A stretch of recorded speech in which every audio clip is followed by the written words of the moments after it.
नमस्कार दोस्तों, स्वागत है आपका मेरी YouTube चैनल जीएस प्लैनेट पर। आज है 28 अगस्त 2021। आज की महत्वपूर्ण खबरों को देखते हैं। पहला प्रश्न देखते हैं कि हाल ही में किस देश में दुनिया का सबसे ऊंचा ऑब्जर्वेशन व्हील का उद्घाटन किया गया है। The tallest observation wheel has been inaugurated in which of the following countries. तो इसका सही आंसर क्या है? इसका सही आंसर नहीं, सऊदी अरब नहीं है। क्या है? संयुक्त अरब अमीरात है, यानी कि इंग्लिश में इसे बोलते हैं यूएई। क्या बोलते हैं? यूएई यानी यूनाइटेड अरब एमिरेट्स। ठीक है, यूनाइटेड अरब एमिरेट्स इस देश में दुनिया का सबसे ऊंचा ऑब्जर्वेशन व्हील बनाया गया। अब ये ऑब्जर्वेशन व्हील क्या होता है और देखते हैं, चित्र देखते हैं, आपको समझ में आ जाएगा। ये देखिए, इसकी फ़ोटो है, ये इमेज है। इसमें क्या होता है कि बड़ा सा व्हील बनाया गया है। इसकी ऊंचाई बहुत ज़्यादा है। कितनी है? लगभग, ये देखिए, लगभग 250 मीटर की इसकी हाइट है। ठीक है, और इसमें क्या होता है, बहुत अच्छे अच्छे सुविधाएं हैं कि यहाँ पे बैठकर जो है अब लुत्फ़ देख सकते हैं। बाहर का लुत्फ़ देखने के साथ और क्या क्या कर सकते हैं, बहुत सारी फैसिलिटीज़ आपको दी जाएंगी उसके ऊपर। आप देखिए, उसके तहत वहाँ जन्मदिन मना सकते हैं, सगाई, शादी, व्यावसायिक कार्य के लिए आप छोटे फेस्टिवल पैकेजेस वगैरह भी दे सकते हैं। तो जैसे ये बिल है, तो इसमें क्या होगा, एक चैम्बर बना, ढेर सारे चैम्बर बने हैं। तो उस चैम्बर में आप जो है क्या कर सकते हो वो घूमता रहेगा और वो चैम्बर में आप बैठ के एंजॉय कर सकते हैं। ठीक है, ऐसा ही एक जो है व्हील बनाया गया था लंदन में। आप लोग अगर क्रिकेट के शौकीन हो तो टेस्ट मैचेस अभी इंग्लैंड में चल रहे हैं। अभी जब अगला मैच होगा, कहाँ? ओवल में होगा। ओवल जो कि लंदन में है, तो वहाँ पर आपको वहाँ पर भी एक व्हील मिलेगा। ठीक है, तो वहाँ पर भी बना हुआ है लंदन में, और लंदन के बाद अभी यहाँ पर यूएई में बना है। और यूएई वाला जो बना है, ये दुनिया का सबसे ऊंचा है। ठीक है, हाइट नहीं पूछी जाएगी, बस आपको पता होना चाहिए कौन से मुल्क में ये बनाया गया है। अब थोड़ा सा सऊदी अरब अमीरात को देख लेते हैं, यूनाइटेड अरब एमिरेट। तो यूनाइटेड अरब एमिरेट की अगर राजधानी क्या है? अबू धाबी है। बहुत सारे लोग सोचते हैं इसकी राजधानी दुबई है। बिल्कुल दुबई नहीं है। दुबई वहाँ का एक महत्वपूर्ण शहर है, लेकिन दुबई राजधानी नहीं है। अबू धाबी राजधानी है, क्योंकि वहाँ का जो राजा, जो उसके सुल्तान है, उसकी जो सुल्तान है, वो कहाँ रहते हैं? अबू धाबी में रहते हैं। और राजधानी हमेशा क्या कहलाता है? जहाँ पर राजा निवास करता हो। ठीक है, यूएई की करेंसी क्या है? दिरहम है। क्या है इसकी करेंसी? दिरहम। ठीक है, यूएई के प्रेसिडेंट कौन है? खलीफा बिन जायद अल नहयान। ठीक है, ये छोटा सा नाम है, आपको दिख रहा है, खलीफा बिन जायद अल नहयान इनके जो है सुल्तान का नाम है, यहाँ के प्रेसिडेंट है। ठीक है, यहाँ पर राजशाही है। राजशाही मतलब एक वंश का शासन है, इसलिए सुल्तान है। ठीक है, यूएई के बारे में और जोग्राफिकली अगर हम देखें तो यहाँ पर थोड़ा सा जूम कर लेते हैं। कल भी हम लोगों ने देखा होगा, कल हम लोगों ने कतर के बारे में चर्चा की थी। ये रहा कतर। ठीक है, तो अभी अबू धाबी देखें, ये पूरा का पूरा क्या है आपका? ये गल्फ ऑफ पर्शिया है। क्या है? पर्शियन गल्फ लिखा हुआ है। ठीक है, और ये क्या है आपका? अरेबियन सी, अरब सागर। तो अरब सागर और पर्शियन गल्फ को जोड़ते हुए एक नैरो चैनल आपको दिख रहा होगा इधर। ठीक है, तो ये जो नैरो चैनल है, इसे इंग्लिश में बोलते हैं स्ट्रेट। क्या बोलते हैं? स्ट्रेट। और हिंदी में क्या बोलते हैं बच्चा? जल संधि। क्या बोलते हैं? जल संधि। तो जल संधि क्या होती है? जल संधि एक ऐसी जल राशि होती है जो दो सागरी जल राशि को जोड़ती है। एक पर्शियन को जोड़ रही है, पर्शियन गल्फ, और एक अरेबियन सी को जोड़े। और इसका नाम क्या? आपसे पूछ लिया जाएगा, एग्जाम में पूछा जाएगा कि फारस की खाड़ी और अरब सागर को जोड़ने वाली जल संधि या स्ट्रेट कौन सी है? तो इसका नाम है बच्चा होर्मुज। क्या नाम है? होर्मुज को भी एग्जाम में पूछा गया है। होर्मुज। होर्मुज के अलावा जो एग्जाम में और भी पूछ सकता है, कौन से दो देशों को अलग करती है? तो अबू धाबी और ईरान को। अबू धाबी और ईरान को अलग करती है। ठीक है, यहाँ से ये ज्योग्राफी का क्वेश्चन बन सकता है। एक और चीज़ है जो आपको याद होना चाहिए कि यूएई में जो है बचे हुए आईपीएल के भी मैच कराए जाएंगे। आपको पता है आईपीएल के मैचेस चल रहे थे, क्रिकेट मैचेस यहाँ पे चल रहे थे, जो लीग होती है 2020 लीग। बीच में ही उसको कोविड-19 के आउटब्रेक के कारण, सेकंड वेव्स का जो आउटब्रेक था, तो उसके कारण इसे शिफ्ट कर दिया गया है। कहाँ पर? यूनाइटेड अरब अमीराट्स में। ये 19 सितंबर से शायद शुरू होगा। ठीक है, बचे हुए मैच यहाँ पे चालू होंगे। क्लियर है? समझ में आ गया? तो ये था यूएई के बारे में। अगला क्वेश्चन देखते हैं आज का। हाल ही में काजिंड 21 चर्चा में रहा है, यह क्या है? Recently KAZIND 21 has been in news, what is it? ठीक है, कभी कभी इस तरह के क्वेश्चन आ सकते हैं। ठीक है, नाम से लग रहा है, काज माने कजाकिस्तान और इंड का मतलब इंडिया, तो कुछ है। ये क्या है? अब ये समझना है। ऑप्शन है, भारत और कजाकिस्तान के बीच सैन्य प्रशिक्षण अभ्यास, मतलब सैन्य प्रशिक्षण अभ्यास मतलब आर्मी ट्रेनिंग एक्सरसाइज है। भारत और कजाकिस्तान के बीच बिजनेस समिट है। बिजनेस समिट मतलब बिजनेस सम्मेलन है।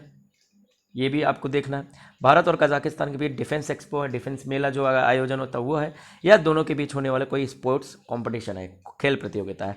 तो देखिए ऑप्शन मैंने इतने क्लोज रखे हैं कि आप एक बार पढ़े भी होगे ना तो वहाँ एग्जाम में जाके कंफ्यूज हो जाओगे। ध्यान देना, ये क्या है, भारत और कजाकिस्तान के बीच सैन्य प्रशिक्षण अभ्यास है। अब न्यूज़ को डिटेल में देख लेते हैं।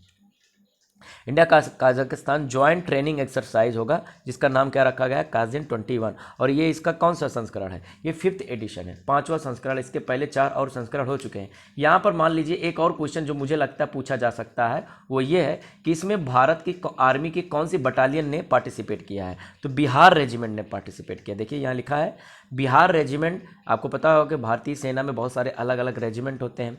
रेजिमेंट का मतलब समझते नहीं। देखिए देखो 8 से 10 सैनिकों को मिलाकर एक टुकड़ी होती है, ट्रूप कहते हैं उसे। क्या कहते हैं, ट्रूप कहते हैं। फिर कई जो थोड़े से कई सारे ट्रूप मिलाकर क्या बनाया जाता है, बटालियन बनाया जाता है। और बटालियन को आगे जोड़कर क्या बनाया जाता है, रेजिमेंट। समझ में आया। तो रेजिमेंट थोड़ा सा उसमें सैनिकों की संख्या थोड़ी सी ज़्यादा होती है। भारत में रेजिमेंट कितने हैं, बिहार है, मराठा रेजिमेंट है, राजपूत रेजिमेंट है, पंजाब रेजिमेंट है, जाट रेजिमेंट है, गोरखा रेजिमेंट है, असम राइफल्स है। तो बहुत असम जो है मतलब रेजिमेंट है। तो अलग अलग जो ये रेजिमेंट है ये भारत के अलग अलग जगह पे ये सेवाएं दे रहे होते हैं। तो बिहार रेजिमेंट का एक दस्ता कहाँ गया है, कजाकिस्तान में, काजिन 21, जो कि एक प्रकार का आर्मी ट्रेनिंग एक्सरसाइज है, उसी को कंप्लीट करने के लिए गया है। ठीक है, समझ में आया, ये रहा। अब हिंदी में भी पढ़ लीजिएगा। अब कजाकिस्तान की जोग्राफिकल लोकेशन देख लेते हैं। तो आपको पता, ध्यान दीजिए, ये इंडिया का मैप ये उचित नहीं है, इसको मैं इंडोर्स नहीं करता हूँ। यहाँ पे कश्मीर का कुछ हिस्सा पाकिस्तान में दिखाया गया है हालांकि, लेकिन ज़्यादातर आपको वर्ल्ड में मैप आपको ऐसे ही मिलेंगे, क्योंकि भारत का जो कश्मीर है वो भारत और पाकिस्तान के बीच विवादित है। कुछ का कुछ हिस्सा भारत के पास है उसका, और कुछ हिस्सा पाकिस्तान के पास है। ठीक है, फिलहाल मुद्दे पे आते हैं। ठीक, ये आपका कजाकिस्तान व्हाइट कलर का आपको दिख रहा है, यही है कजाकिस्तान। ये मध्य एशिया यानी कि सेंट्रल एशिया का एक महत्वपूर्ण देश है।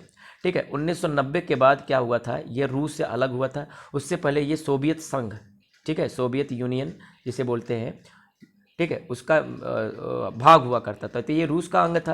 तो 1990 में जब रूस का रशिया का विघटन हो गया तो बहुत सारे देश इससे अलग हुए थे, और उसमें से एक कजाकिस्तान भी था। कजाकिस्तान की राजधानी क्या है, इस समय इसकी राजधानी नूर सुल्तान है, जिसका पुराना नाम आपको अस्ताना कहा जाता है। क्या, अस्ताना। चाहे अस्ताना लिखा है चाहे नूर सुल्तान लिखा है, बात एक ही है।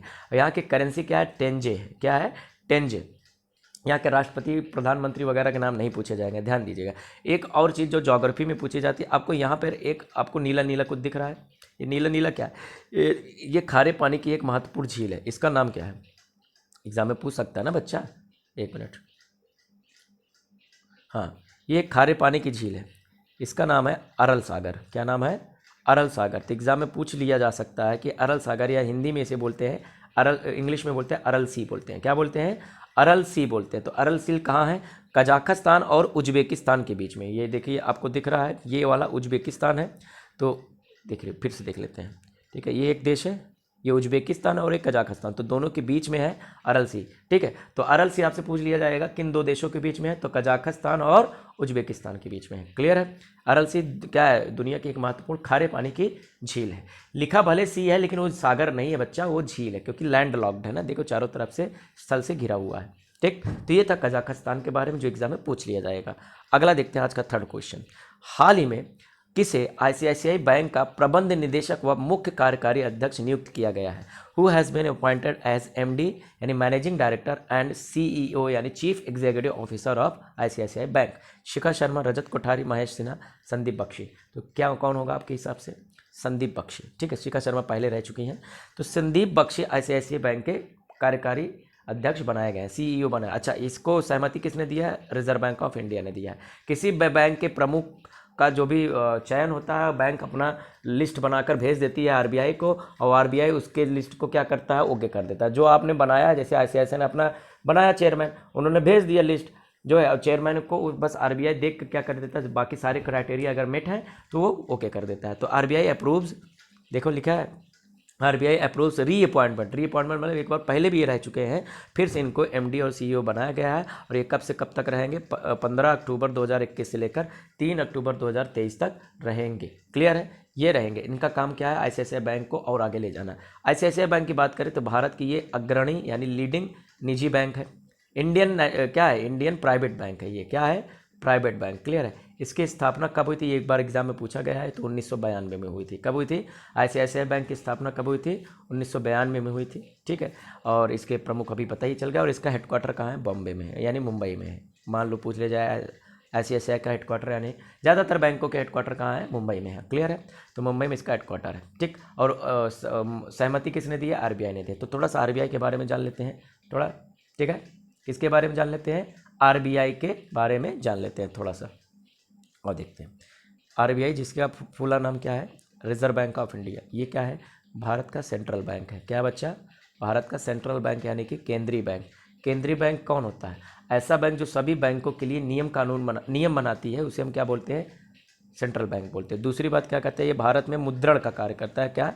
रुपीज़ के प्रिंटिंग का काम करता है। एग्जाम में पूछा जाएगा भारत में रुपया कौन छापता है, तो कौन छापता है? RBI छापता है। ठीक है। RBI के एजेंसीज हैं, RBI स्वयं नहीं छापता है। RBI के निर्देश में वो छापा जाता है। ठीक है। RBI का हेडक्वार्टर कहाँ है, आपसे पूछ लिया जाएगा।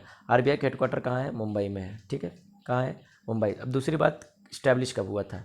कब इस्टेब्लिश हुआ था बच्चा? ये 1935 में हुआ था। कब हुआ था? 1935 में हुआ था। दूसरी बात आपसे पूछ लिया जाएगा कि इसके जो पहले गवर्नर कौन थे? पहले गवर्नर, फर्स्ट गवर्नर कौन थे? ऑसबॉर्न स्मिथ थे। कौन थे बच्चे? Osborne Smith. एक बार हम करा चुके हैं, फिर बता दे रहे हैं। ऑसबॉर्न स्मिथ हैं। ठीक है। दूसरी बात, ये तो ब्रिटिश थे क्योंकि उस समय अंग्रेज थे। तो पहले इंडियन गवर्नर कौन है? आपसे पूछ लिया जाए पहले इंडियन गवर्नर, तो उनका नाम है CD देशमुख। क्या नाम है? CD देशमुख। ठीक है। CD देशमुख। तो ये इतना फैक्ट आपको पता होना चाहिए। प्रेजेंट गवर्नर कौन है इस समय? वर्तमान गवर्नर कौन है? शक्तिकांत दास है। कौन है? शक्तिकांत दास। ठीक। तो RBI के क्या है? ये रुपया छापती है। सेंट्रल बैंक भारत की स्टैब्लिश कब हुए थे? 1935 में। हेडक्वार्टर कहाँ है? मुंबई में है। पहले गवर्नर कौन थे? Osborne Smith. और पहले इंडियन गवर्नर कौन थे? CD देशमुख। और प्रेजेंट गवर्नर कौन है? प्रेजेंट गवर्नर है शक्तिकांत दास। तो ये RBI के बारे में आपको पता होना चाहिए, इतना कम से कम। क्लियर है। अच्छा, RBI का नेशनलाइजेशन कब होता है? पहले ब्रिटिश संस्था थी ना भैया, ब्रिटिश सरकार के लिए काम करती थी। तो ये कब हुआ था? 1949 में। 1949 में इसका राष्ट्रीयकरण यानी नेशनलाइजेशन कर दिया गया। तो भारत सरकार ने अपने कंट्रोल में ले लिया था। तो ये रिजर्व बैंक ऑफ इंडिया के बारे में था। ठीक है। 14 क्वेश्चन आज का। हाल ही में वित्त मंत्रालय द्वारा जारी ईज 3.0 रैंकिंग में किस बैंक ने शीर्ष स्थान प्राप्त किया? पहले तो ईज 3.0 का मतलब समझते हैं। देखिए क्या होता है कि जो पब्लिक सेक्टर बैंक हैं, पब्लिक सेक्टर बैंक जिसे हम बोलते हैं सरकारी बैंक, सामान्य भाषा में, या सार्वजनिक बैंक बोलते हैं। ठीक है। तो जितने भी सरकारी बैंक हैं उसमें बहुत सारी समस्याएं उत्पन्न हुई हैं पिछले 4-5 सालों में। ठीक है। उनके जो प्रॉफिट है गिरे हुए हैं, उनके पास जो रेंट, जो क्या कहते हैं कि लोन देने की जो क्षमता है, ऋण कैपेसिटी, वो कम हुई है। तो बहुत सारे उनके जो लोन डूब गए हैं। तो ये सारी समस्याएं चल रही थी पब्लिक सेक्टर बैंक में करप्शन के कारण। तो पब्लिक सेक्टर बैंकों की स्थिति में सुधार लाने के लिए भारत सरकार स्पेशली वित्त मंत्रालय ने क्या किया? ईज 3.0 नाम का एक अभियान लॉन्च किया है। तो एग्जाम में ऐसे भी पूछ सकता है ईज 3.0 का संबंध किससे है? बैंकिंग सुधार से है। इंग्लिश में क्या बोलेंगे इसे? बैंकिंग रिफॉर्म से है। अच्छा, कौन से बैंकिंग रिफॉर्म से है? Private industry, foreign bank, public sector bank या कोऑपरेटिव बैंक? तो कौन सा? Public sector bank. समझ में आया? सिर्फ पब्लिक सेक्टर बैंक के बीच में रिफॉर्म करने के लिए है। तो इसके कुछ क्राइटेरिया हैं, और अलग अलग जो क्राइटेरिया हैं उसी के आधार पर क्या किया जाता है कि प्रत्येक वर्ष क्या किया जाता है? पुरस्कारों की घोषणा की जाती है। तो वित्त मंत्रालय ने जो क्राइटेरिया सेट किया, अगर उस क्राइटेरिया पर कोई बैंक खरा उतरता है तो उसको अवार्ड दिया जाता है। तो इसी तरह से ईज 3.0 का जो अभी रैंक जारी हुआ था उसमें नंबर 1 रैंक किसने हासिल किया है? तो इसमें नंबर 1 रैंक किसने हासिल किया है? स्टेट बैंक ऑफ इंडिया, जिसे हम प्यार से SBI कहते हैं। क्लियर है। तो इस 3.0 का संबंध किससे है? पब्लिक सेक्टर बैंक के अंदर रिफॉर्म से है, सुधार से है। ठीक है। कौन लॉन्च करता है इसे? वित्त मंत्रालय करता है, यानी फाइनेंस मिनिस्ट्री। और इस हाल ही में जारी रैंकिंग के अनुसार नंबर 1 बैंक कौन है? State bank of India. और देखते हैं और थोड़ा सा कौन कौन से और बैंक है। देखिए, अच्छा यहाँ पे देखो ईस्ट 4.0 है। ये अगले साल के लिए क्राइटेरिया सेट कर दिया गया है। ठीक है। तो अब अगले साल जब ये क्राइटेरिया हो मिट किया जाएगा, उसका जांच होगी, उसका इंस्पेक्शन होगा, बाद में फिर से अवार्ड्स की घोषणा कर दी जाएगी। पिछले साल के क्राइटेरिया के हिसाब से कौन नंबर 1 बैंक रहा है? SBI bank. ठीक है। कहाँ पे लिखा है यार? एक मिनट। हाँ, स्टेट बैंक ऑफ इंडिया, यहीं पे देख लेते हैं। State bank of India number 1 पे रहा है, बैंक ऑफ बड़ौदा नंबर 2 पे रहा है, और union bank of India number 3 पे रहा है परफॉर्मेंस के आधार पर। समझ में आ गया? क्लियर है। ठीक। तो स्टेट बैंक ऑफ इंडिया के बारे में भी थोड़ा जान लेते हैं, एग्जाम में पूछ लेता है। देखिए, स्टेट बैंक ऑफ इंडिया जिसे आज कहते हैं, कब इस्टेब्लिश हुआ था बच्चा? ये 1955 में। स्टेट बैंक ऑफ इंडिया की स्थापना कब हुई थी? 1955। उसके पहले क्या नहीं था? उसके पहले भी था, उसके पहले ये इम्पीरियल बैंक के नाम से जाना जाता था। किस बैंक से के नाम से जाना जाता था? Imperial bank. एग्जाम में बहुत बार पूछा कि स्टेट बैंक ऑफ इंडिया 1955 के पहले या इसका पुराना नाम क्या है? तो इम्पीरियल बैंक, जो कि एक ब्रिटिश बैंक था। और इम्पीरियल बैंक की स्थापना कब हुई थी? 1921 में। तो 1921 में ये इम्पीरियल बैंक था। फिर बाद में ये क्या हो गया? देश आज़ाद होने के बाद इसकी कैपिटल्स को, इसकी पूंजी को भारत सरकार ने अपने हाथ में लेकर इसे स्टेट बैंक ऑफ इंडिया बना दिया 1955 में। तो ये स्टेट बैंक ऑफ इंडिया के बारे में पता होना चाहिए। स्टेट बैंक ऑफ इंडिया का हेडक्वार्टर कहाँ है? हेडक्वार्टर है भैया मुंबई में है। कहाँ है? इसका भी मुंबई में है। और एक चीज़ और, स्टेट बैंक ऑफ इंडिया के प्रमुख यानी मैनेजिंग डायरेक्टर कौन है? कमेंट करिएगा, ठीक है? क्या करोगे? कमेंट करोगे। स्टेट बैंक ऑफ इंडिया का क्या एमडी मैनेजिंग डायरेक्टर कौन है? इसको आपको क्या करना है? कमेंट करना है, ठीक है बच्चा? क्लियर है? हाँ।